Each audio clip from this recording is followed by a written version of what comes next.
নমস্কাৰ মোৰ অসমবাসী ৰাইজ। অসমীয়া নৱবৰ্ষৰ লগতে ৰঙালী বিহুৰ সকলোলৈকে শুভকামনা জনালোঁ। তো পুনৰ এটা নতুন ব্লগলৈ আপোনালোক সকলোকে স্বাগতম জনাইছোঁ। আজি হ'ল মানুহৰ বিহু। সেইদিনাখনে মই মাহঁতৰ ঘৰলৈ বুলি গ'লোঁ, যিহেতুকে স্কুল দুদিনৰ ছুটি দিছিলে আৰু গম পালোঁ যেন আজি মাহঁতৰ মাহঁতৰ গাঁৱৰ হুঁচৰি দল আমাৰ ঘৰলৈ আহিব। মইনো কিয় পিছ পৰি ৰওঁ, সেইটো কাৰণে পূৰা একদম নাচনী সাজত ওলাই ল'লোঁ। কিন্তু কি ক'ম, হাতত গামখাৰু নাই আৰু ডিঙিত জোনবিৰিও নাই। কামটো চলাই দিছোঁ, অকল কপৌফুল পাহে মাৰি লৈছোঁ। আৰু মোক এইটো সাজত কেনেকুৱা লাগিছে কমেণ্ট কৰি জনাবচোন দেই। আৰু এইফালে আমাৰ কণমানিজনীও ওলাই ল'লে। তাইৰ বিহু বুলি ক'লে মানে মই যেনেকুৱা আছিলোঁ তাইও তেনেকুৱাই, পূৰা ওচৰতে বৰ্তাহঁতৰ ঘৰত বিহু মাৰি আছে, তাইক যাবলৈ লাগে। আৰু এই চাদৰ মেখেলাযোৰ বহুত স্মৃতি লুকাই আছে। চাদৰখন মায়ে নৌছোৱালী হৈ থাকোঁতে পিন্ধিছিল, খুব পিন্ধিছিল। আৰু লগতে ময়ো সৰুতে বিহু মাৰিবলৈ যাওঁতে পিন্ধি গৈছিলোঁ। আৰু মুগা মেখেলাখন নাচি নাচি পূৰা তলৰ পাতলি ফালি গৈছে। এতিয়াও পিন্ধিবলৈ বহুত আৰাম লাগে। পুৰণি মুগা কাপোৰবোৰ পিন্ধিবলৈ সঁচাকৈ ভাল লাগে। তো এইটো লুকটো কেনেকুৱা লাগিছে আপোনালোকে কমেণ্ট কৰি জনাবচোন দেই। তো ফাইনেলি আহি গ'ল আমাৰ ঘৰলৈ হুঁচৰি দলটো। আমি আদৰি আনিছিলোঁ। তো সৰুকৈ আজি আমাৰ গাঁৱৰ হুঁচৰি দলটোক দেখুৱাম বুলি ভাবিলোঁ। কেনেকুৱা পালে কমেণ্ট কৰি জনাব। আৰু মই বিশেষ একো নকওঁ, আপোনালোকে আমাৰ নাচনীকেইজনী নাচ আৰু ঢোলৰ চাপৰবোৰ কেনেকুৱা পালে কমেণ্ট কৰি জনাব। তেতিয়াহ'লে চাই থাকক আমাৰ গাঁৱৰ বিহু দলটো, আৰু শেষত কেনেকুৱা পালে কমেণ্ট কৰি জনাবলৈ একেবাৰে নাপাহৰিব।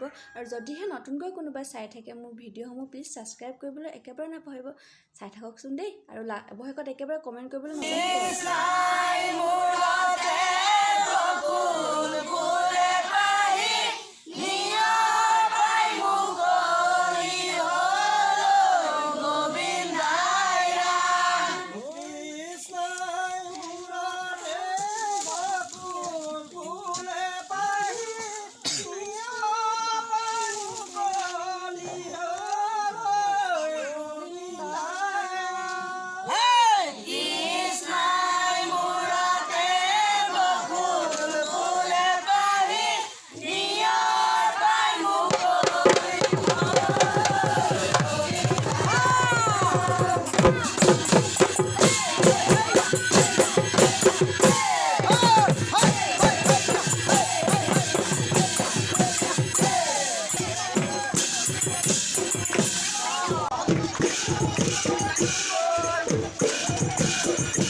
আহিছে, লগতে ভণ্টিও আহিছে আৰু কণমানি কেইজনমানো আহিছে। মানে আমাৰ গাঁৱত সকলোবোৰ ওলাই আহিছে আৰু বিহু বুলি ক'লে সকলোৰে গাত অকণমান মানে দূৰৰ মানুহ ৰ'ব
যিমত প্ৰকাৰে আদৰণি সম্ভাষণ জনাই তেখেতসকলৰ এই চোতালৰ পদধূলি পেলাব লাগিছে তাত পৰা নাই প্ৰসন্ন হৈ কৃপা মিলাব লাগে প্ৰাৰ্থনা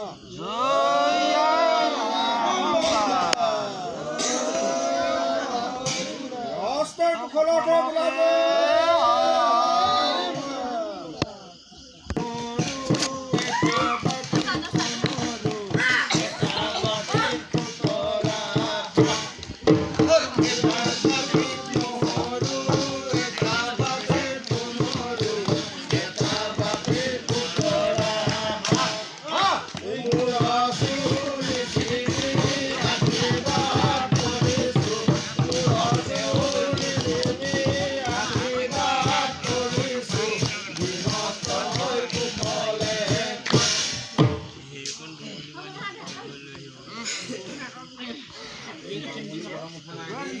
খুঁটিটা পৰিলে নেকি ভালকে ভালকে